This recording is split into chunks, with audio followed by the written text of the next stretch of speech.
In a therapeutic coaching group done properly, people with c-PTSD can learn new ways of interpreting others' intentions and start to dismantle the walls that they've built up around their emotions. For those dealing with complex PTSD, therapeutic groups offer a chance to see that they're not alone in their struggles, and it gives them a chance to share experiences and hear others' stories, which can be incredibly validating and healing for them. It's about learning together that vulnerability doesn't always lead to hurt. Sometimes it leads to deeper connections and understanding. Welcome to the Masculine Psychology Podcast, where we answer key questions in relationships, attraction, success, and fulfillment. Now, here's your host, world-renowned therapist and life coach, David Tian. Welcome to the Masculine Psychology Podcast. I'm David Tian, your host. In this episode, we're going to be uncovering a condition that's been flying under the radar for far too long. This hidden adversary has been sabotaging the dating and relationship success of countless individuals, especially men. And the worst part, perhaps, is that many don't even know that it's there, lurking in the shadows of their psyche. So let's get right to it. What I'm talking about is complex PTSD, or complex post-traumatic stress disorder.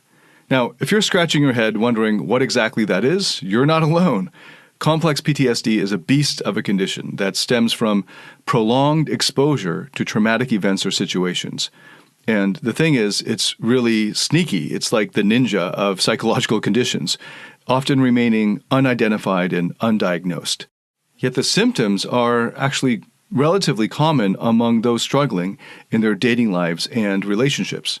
Now, it may not be at the level of a full-blown disorder, but it exists on a continuum, and you or someone that you know might be exhibiting the symptoms and unknowingly suffering from something like complex PTSD. So putting a name to it, understanding it as complex PTSD can be incredibly empowering. Imagine wandering through a dense forest at night, stumbling over roots with no idea where you're going. But then imagine someone hands you a map and a flashlight, and suddenly you've got a fighting chance to find your way out. That's what just identifying complex PTSD can do for you. It gives you that map and that flashlight, offering a sense of control and a clear path forward, or at least a clearer path forward. And recognizing the real problem is the first step in overcoming it. But first, let's tackle a dangerous myth head on. There's a pervasive belief that the intense anxiety, the dread of social situations or dates, or even just dealing with authority figures is just a part of life, that everyone feels this way. And it's important to inform you that that's not the case. Feeling like your heart is about to beat out of your chest at the thought of a social gathering or on a date is actually not a universal experience. It's a signal, a sign that there's something deeper at play. And here's another, perhaps hard truth. Some of us may have been led to believe that we're fundamentally flawed, that there's something inherently wrong with us, or worse, that it's your fault that you're dealing with this. I want to bust this myth wide open. Complex PTSD is not your fault. It's not a character flaw, and it is not a personal failing. So before we go further into complex PTSD, I just want to put a quick announcement out there. If you would like to work with me directly and are open to recording portions of it to use for our podcast, then I'm interested in talking with you. So get in touch with me and my team by emailing support@davidtianphd.com. That's my website URL, support@davidtianphd.com. And tell us something about you. Give us enough background to understand the issues that you'd like to work on. If you've emailed us before and have expressed interest in being a guest on the podcast and you're still interested, then email us again just to let us know that you're still interested and update us with any background info and the issues you'd like to work on. If you'd like to get an idea of what it'd be like to go on a podcast as a guest with me, you can check out episode 90, which features a live therapy session with our guest. And I think the title is How Vulnerable is Too Vulnerable for Women.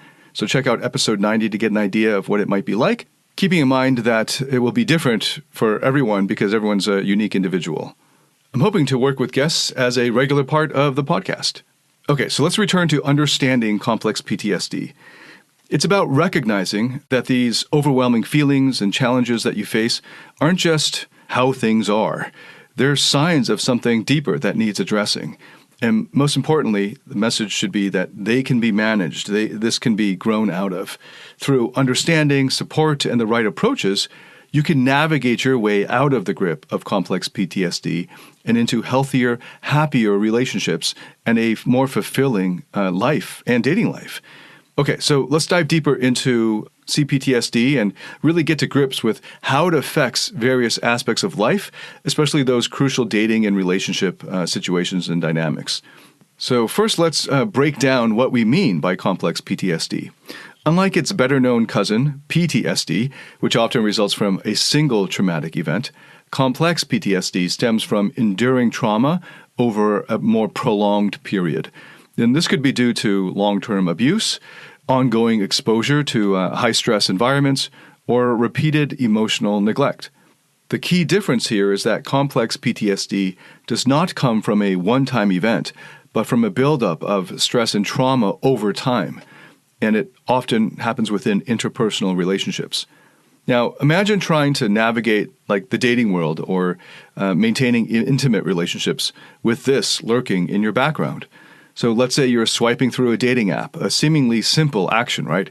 For someone with complex PTSD, this isn't just swiping. It's like a minefield.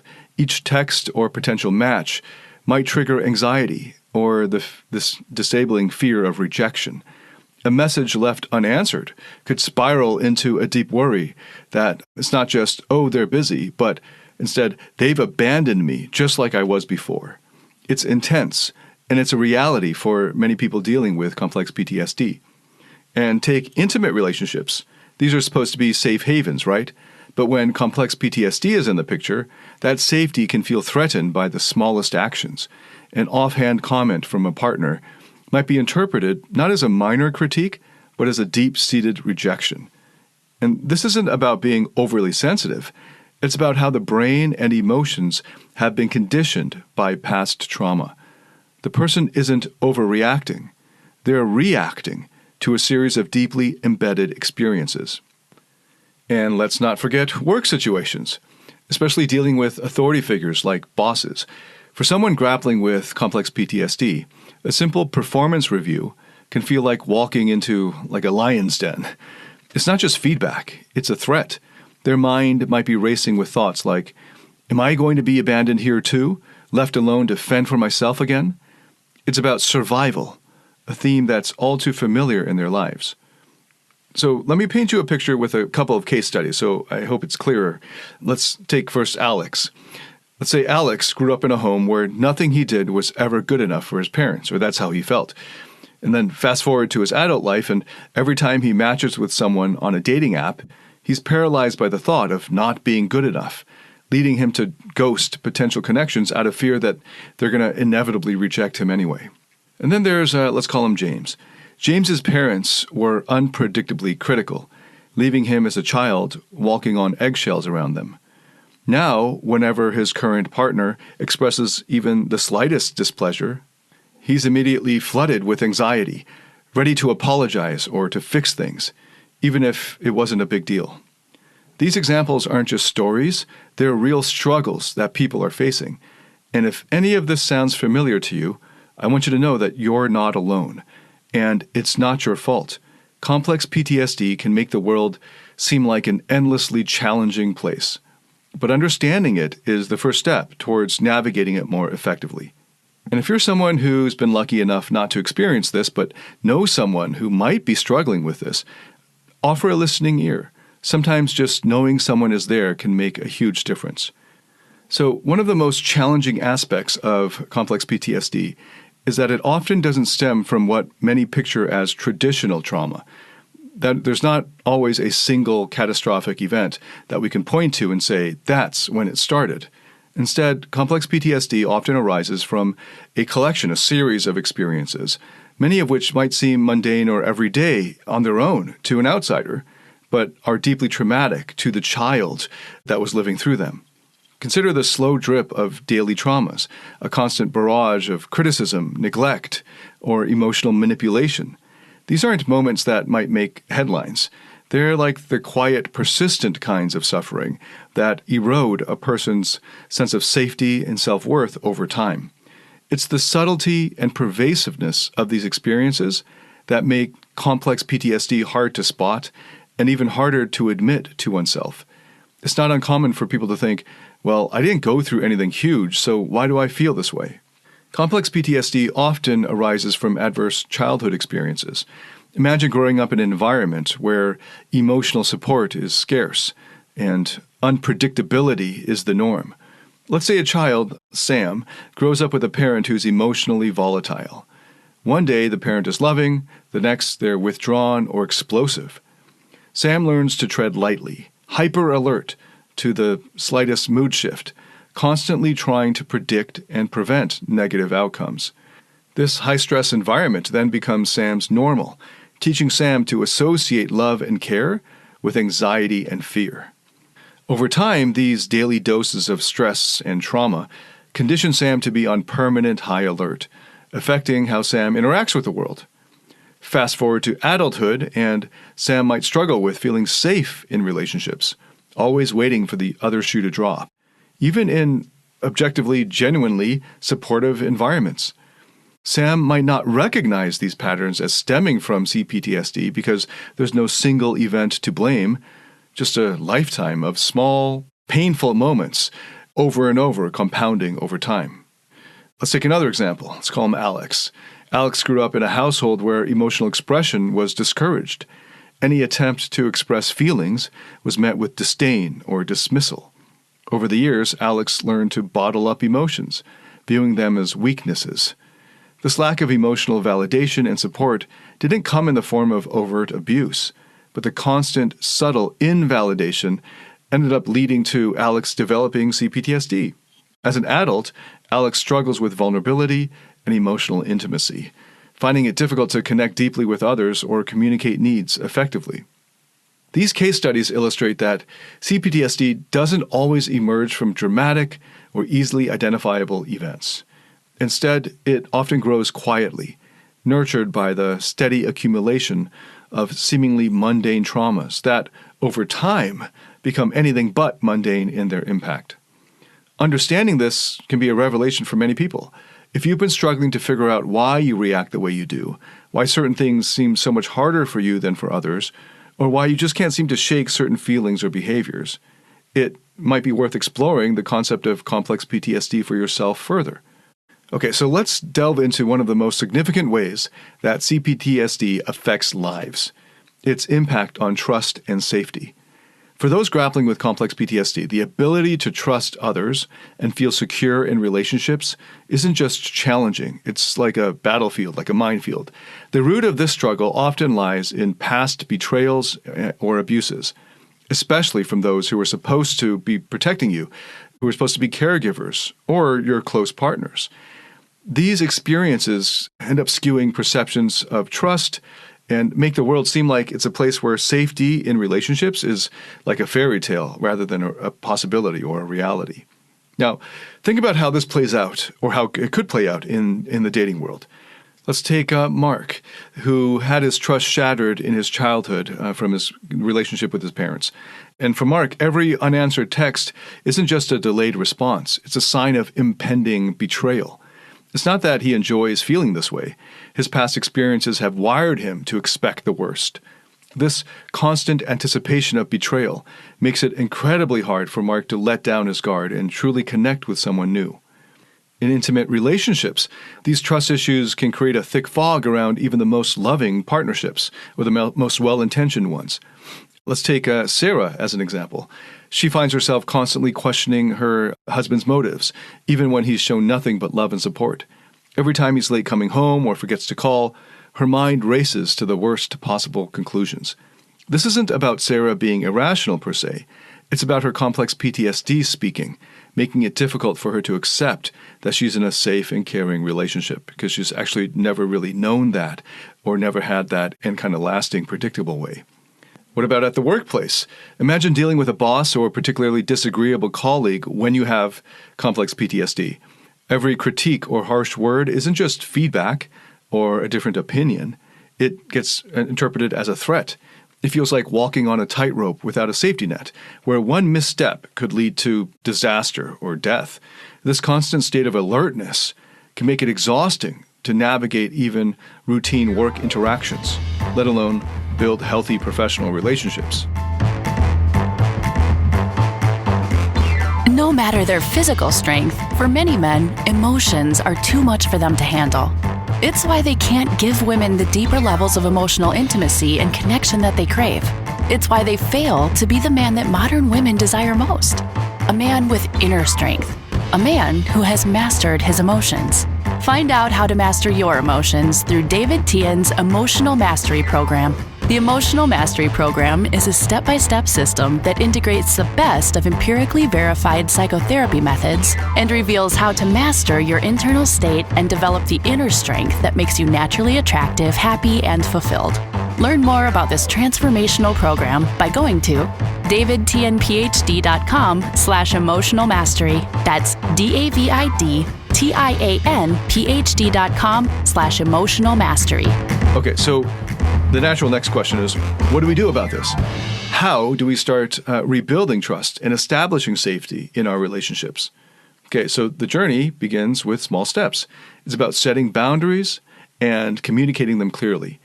It's about gradually letting others in, sharing your feelings, and allowing yourself to be vulnerable in safe doses. And importantly, it's about recognizing that not everyone will betray or hurt you. Rebuilding trust involves a combination of self-reflection, patience, and developing trust in yourself. And this is often best done with professional guidance to navigate these deeply ingrained fears. If you're in a relationship or friend of somebody who's struggling with complex PTSD, patience and understanding are key. Small acts of kindness, consistent support, and respect for their boundaries can make a world of difference. Remember, rebuilding trust is a journey, not a sprint. It requires time, patience, and a lot of empathy. And let's understand it even further. For those navigating the waters of complex PTSD, expressing emotions, opening up about fears, even just interpreting what others mean, can often feel like decoding a foreign language. It's not just about finding the right words. It's about battling the fear that being vulnerable might lead to more pain or misunderstanding. Okay, let's take, for instance, Jack. He struggles to tell his girlfriend how he truly feels because, in the past, opening up led to ridicule or dismissal. Now, even when he's in a supportive relationship, that fear grips him so tight that it keeps his true feelings locked away. And he often misreads his friends' jokes as jabs. His mind is conditioned by past experiences to expect attack rather than affection. So, how do we navigate these choppy communication waters? One proven effective route is psychotherapy, and in particular, therapeutic coaching groups. These settings, done the right way, provide a safe space to practice expressing yourself, to test the waters of vulnerability in a controlled environment. In a therapeutic coaching group done properly, people with c-PTSD can learn new ways of interpreting others' intentions and start to dismantle the walls that they've built up around their emotions. For those dealing with complex PTSD, therapeutic groups offer a chance to see that they're not alone in their struggles, and it gives them a chance to share experiences and hear others' stories, which can be incredibly validating and healing for them. It's about learning together that vulnerability doesn't always lead to hurt. Sometimes it leads to deeper connections and understanding. And for the partners, friends, or family tuning in who recognizes someone that they care about in the descriptions of complex PTSD, your role is crucial too. It's about listening, truly listening, without judgment or without immediately jumping to offer immediate solutions or advice. It's about encouraging open dialogue, reassuring them that their feelings are valid and that you're there, ready to understand, not just to fix them, but to listen and be there. One of the most powerful parts of a therapeutic coaching group is its ability to mirror real-life interactions, but in a supportive setting. Participants can practice and stumble and learn without the fear of severe repercussions. They can build the confidence that they need to navigate communication outside the group, in the real world, the outside world, which would transform their relationships in the process. So remember, effective communication is like a skill, and like any skill, it takes practice, especially when complex PTSD is part of the equation. Whether you're dealing with complex PTSD yourself or supporting someone who is, know that progress is possible. It's about taking those small steps together towards understanding and connection. And one of the most important aspects of complex PTSD to understand is triggers and the importance of emotional regulation. For people with c-PTSD, emotions don't just ebb and flow like waves for most people. They can crash like tsunami, like a tidal wave, overwhelming and unexpected. So triggers are those specific cues or situations that can ignite an intense emotional reaction. And these triggers are often at the heart of these moments. They're like landmines hidden in the dirt of the day-to-day, waiting to explode with memories of past trauma. Consider the dating world. Imagine you're out on a date and your dating partner makes an offhand comment about your choice of food. To someone without c-PTSD, it might just roll off their back or they might laugh it off. But if you've got c-PTSD and food choice was a point of contention in a past abusive relationship or in your childhood, that comment could trigger a flood of anxiety or defensiveness. And suddenly you're not just out on a date in the here and now, you're back there and then reliving a past trauma. Or let's take the context of an intimate relationship. Let's say your wife decides to surprise you by rearranging the living room. For many people, this would be a welcome change.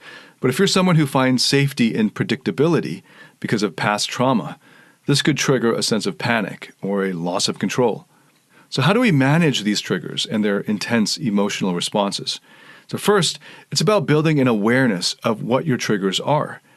This isn't a quick or simple, straightforward process, but through reflection, through journaling, through psychotherapy, through therapeutic group, you can start to map out the minefield. Then next, developing coping mechanisms is important. And this could be like breathing exercises, grounding techniques, or having a safe word with your spouse or partner that signals that you're feeling triggered and need a moment to collect yourself. These strategies aren't about avoiding emotions, but managing them in your day-to-day life in a way that they don't take the wheel and drive you off course. For partners, understanding and patience are your best tools. If your partner gets triggered, remember, it's not about you. It's about a past wound that has been poked in them. Offer support, give them space if they need it, be there to listen, and sometimes just knowing that you're there, that you're going to be there, and that you understand and want to help can on its own be a huge help and healing. And remember, communication is vital in a relationship. So if you're the one with complex PTSD, try to express what triggers you and what support you need when those triggers occur. That's your responsibility, to take responsibility for your feelings, thoughts, and actions. If you're the partner, ask how you can help. It's about navigating these challenges together in a relationship that builds an intimate relationship to the point where triggers are acknowledged, understood, and managed with care and compassion. And within that context, lasting healing can flourish and occur. Okay, now let's look into one of the most powerful approaches to complex PTSD, which is the internal family systems therapy model, IFS therapy model. If you've been following my podcast, you probably have heard me refer to IFS therapy, but I'll do a quick, really short introduction. So at its core, IFS therapy suggests that our psyche is made up of various parts, each with its own role, personality, and perspective. These parts of us are categorized into three main types: managers, firefighters, and exiles. In the context of complex PTSD, these parts play significant roles. The exiles are the parts of us that carried the traumatic wounds most deeply, in the most concentrated way.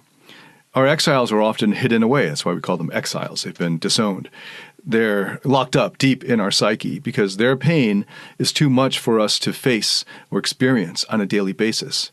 And then the manager parts of us are the ones that are trying to keep us safe and functional in the outside world. They're the ones organizing our lives, pushing us to work hard, and trying to keep everything under control so that we don't get hurt again. Then there are the firefighter parts. These are the ones that jump into action when an exile's pain gets triggered and becomes too intense. Our firefighter parts might prompt us to regulate or compensate by binge eating or arguing or indulging in some substance abuse, all as ways to distract from or numb the pain. Okay, let's bring this to life with a real client case study. Let's call him Michael. Michael came to work with me because he found himself reacting explosively in his intimate relationship. Every time his girlfriend criticized him, even constructively, he would either shut down completely or lash out in anger, and it had gotten to the point where it had become violent, and that frightened himself. Using the IFS therapy model, we discovered that Michael had a part of him, an exiled part, carrying deep wounds from his childhood, where criticism was equated with withdrawal of love and sometimes physical harm. Another part, a manager, had stepped in early on in his life, pushing him to be perfect and beyond reproach, thinking this was the way to secure love and avoid pain. But whenever his girlfriend criticized him, it threatened the manager's strategy, and a firefighter part would jump in with anger or shutdown to protect Michael from feeling that old, exiled pain of unworthiness and rejection that his exiled part, or the youngest part of those three, was locked up with.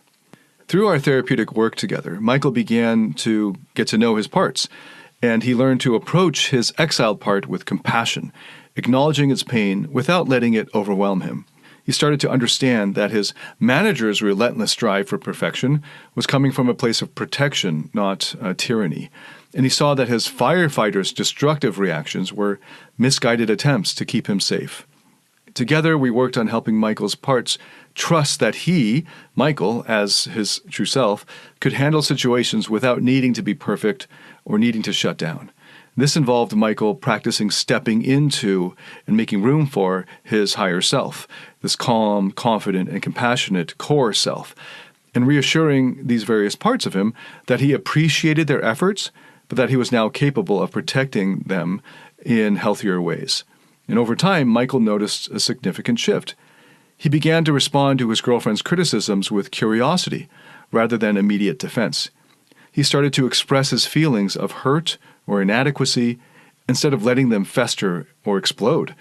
And this not only improved his relationship, but also his relationship with himself. He felt more integrated, more in control, more balanced with his emotions, and crucially, more compassionate towards the parts of him that were still healing. So this approach, this IFS therapy approach, doesn't just address the symptoms of complex PTSD. It heals the underlying wounds, offering a path to true, lasting change. The goal, remember, isn't to eliminate or silence these parts of us. They all had positive intent, and they've just been doing their best to protect us. The goal is to help them find new, healthier roles so that we can live with less pain and more harmony within ourselves. It's about moving from a place of fragmentation and conflict to one of unity and peace. That's the power of addressing complex PTSD through the IFS therapy model. It's a profound journey of self-discovery and healing, and it's one that can change not just how to relate to our trauma, but how we relate to ourselves and the outside world around us. Okay, let's take a moment to circle back and highlight the major points we've covered today about complex PTSD. First, we dove into what complex PTSD actually is and how it differs from its cousin PTSD. It's that sneaky, complex, under-the-radar condition that results from prolonged exposure to traumatic situations, often leaving a trail of challenges in trust, safety, and communication. Then we walk through the garden of how complex PTSD affects trust and safety in relationships. If you find it hard to let someone in or feel secure, it's not just you being overly cautious. It's your past experiences holding the reins real tight. Then we went into the thorny path of communication challenges. Remember, if expressing emotions or interpreting others' intentions feels like decoding like Morse code, it's a sign that complex PTSD might be at play. And then we dove into emotional regulation and triggers, those intense, unexpected emotional responses to seemingly, from a more objective point of view, small triggers. And these are your psyche's ways of saying, hey, we've got some unresolved stuff going on here. Now, using the IFS therapy model, we painted a picture of how internal parts of us, like managers, firefighters, and exiles, interact within us, especially in the context of c-PTSD. And I shared a story about Michael's journey towards healing through the IFS therapy approach. If any of this resonates with you, it's crucial to reach out for professional help. Whether it's individual therapy or joining a therapeutic coaching group, it's really important that you get professional support. These avenues offer not just a route to understanding and managing complex PTSD, but to transforming your relationship with yourself and others in a lasting way. Remember, stepping into a space where you can work through complex PTSD is not a sign of weakness. And in fact, it's the opposite. It's a powerful move towards reclaiming your life and your relationships. So don't walk this path alone. There's professional support out there, ready to help you navigate through and beyond complex PTSD. I want to reiterate that announcement. If you are interested in being a guest and working with me directly and having that part of that on the podcast, reach out to us at support@davidtianphd.com and let us know some background about you and the issues you'd like to work on. Thank you again so much for listening. If you like this, hit a like or subscribe or follow. And if this has helped you in any way, please share it with anyone else that you think could benefit from it. And let me know your feedback. Leave a comment or send me a message. I thrive off your feedback. And I look forward to welcoming you to the next episode. Until then, David Tian signing out.